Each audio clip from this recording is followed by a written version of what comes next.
How to indent a paragraph in Google Docs. Hey everyone, this is Lucy.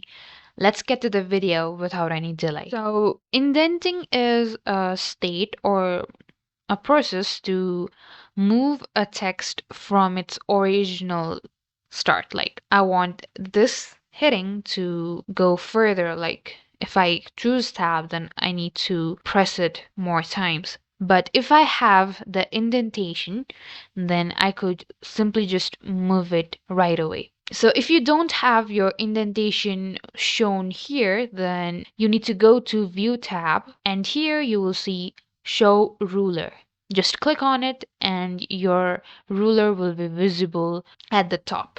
So now we have our indentation points over here. So there are 2 points. The first one indents the heading of the paragraph like this. And the second one indents the rest of the paragraph like this.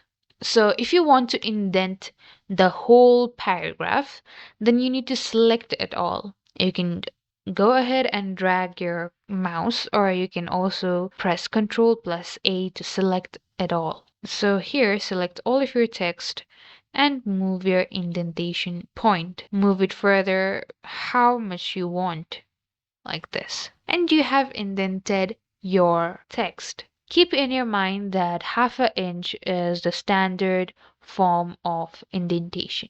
And that's it. Thank you guys for watching. For more tutorials, don't forget to like and subscribe, and I'll meet you guys in the next one.